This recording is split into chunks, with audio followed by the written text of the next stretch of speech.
Alright, hello everybody. So, this is my submission for Parry the Pigs build contest based around the item Legend Entwined, which completes your sets. So it adds 1 to every set.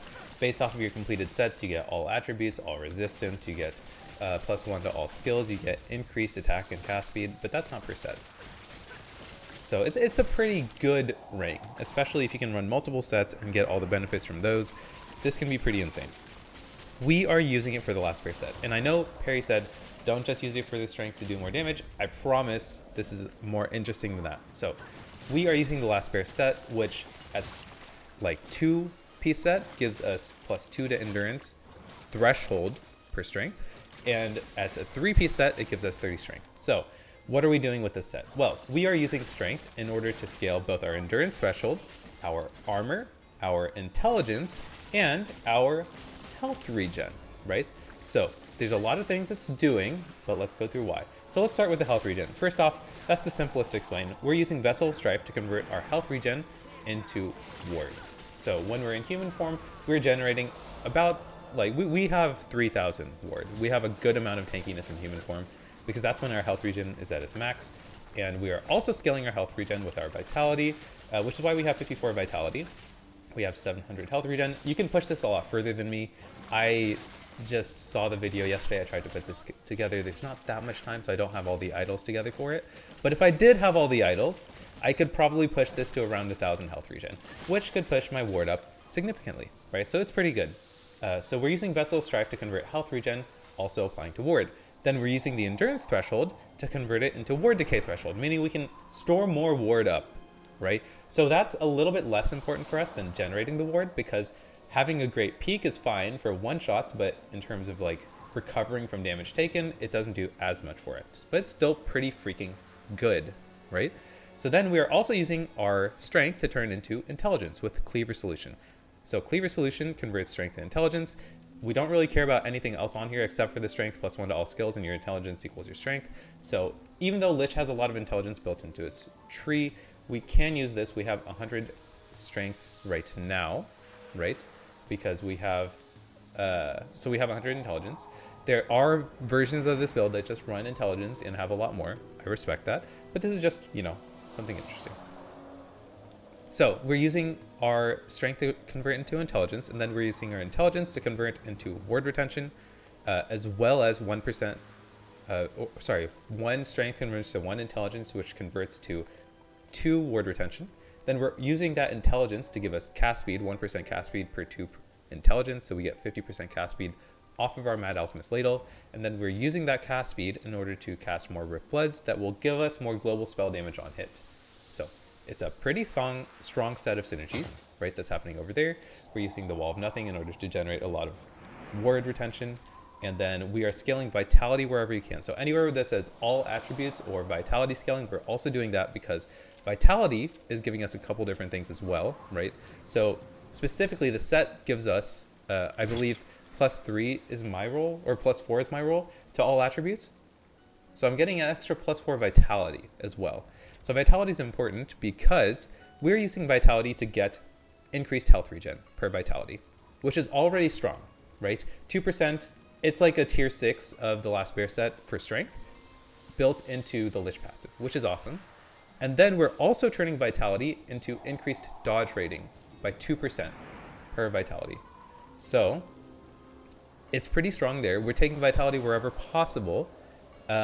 We also, by using an axe, get 10% more damage to Instruments of Death, which is very handy, right? A good multiplier that I think a lot of Lich builds aren't really using. I think a lot of people are using wands and catalysts or double daggers.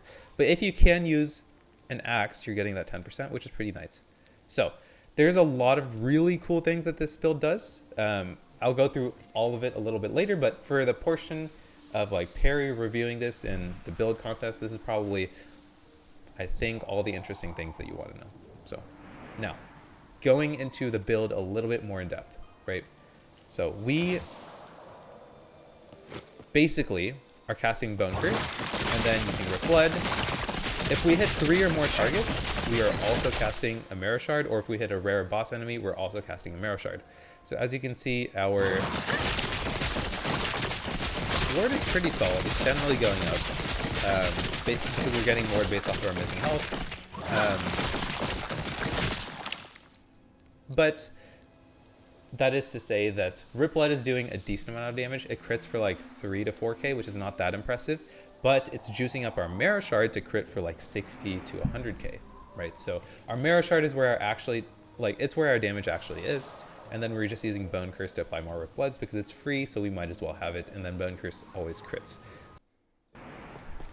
Alright, I will say that because the build is set up the way it is, there are some downsides to the build, which is that when you are in Reaper form, you run out of health regen. So if you look at my health regen right now, pretty sizable. When I drop into Reaper form, it's gone, right? So I lose all of the ward generation that I would get with the Vessel of Strife when I enter Reaper form. As a result, there is another version of the build that I have been playing that's actually better than this, but it's just not as cool. So I'll tell you the better version of the build now, which is to run Core of the Mountain and Anchor of Oblivion. So this is not as cool. We're not doing all the ward stuff. We're not doing all the ward retention stuff, but I do have 9,600 armor. When I pop my Death Seal, that jumps up to 20k, right? And so it's a very powerful ability. It's a very powerful setup. I can take the Abaroth Slam, but it's just not the cool stuff that I'm doing for this mission, you know? So this also exists. I would say that all in all, at the end of the day, while this is really cool to do and it is a really cool way of playing the build, I do still think the intelligence version of the build is the superior way. You're just getting 20 free intelligence from running the Reaper tree, or sorry, the Lich tree anyways, and upwards of like 36 free intelligence if you put all the intelligence stuff together. So there's a significant amount of free intelligence in the tree that we're not utilizing in order to do this. Additionally, we're putting strength everywhere, and we're taking a bunch of strength-based relics and affixes and everything, which means that we don't really have capped out resistances. It doesn't matter for me because I'm so tanky anyways that it just doesn't make a difference, but going to corruptions like towards 1,000, maybe that matters. The damage on this just doesn't scale as well, even though we are utilizing things like 10% more damage while utilizing an axe, right? So if we're going to be dual wielding and we're going to be taking the 8% dual wielding penalty, that is impacting our overall tankiness, even though we are making it up with a copious amount of armor, right? So running a catalyst in our offhand could be more valuable. So all in all, very cool build. Super happy to be a part of this contest. I've seen a bunch of them in the past, never had the chance to participate. So thank you, Perry, for putting it on. Hopefully this is really cool, but I'm excited to see what other contestants have done as well.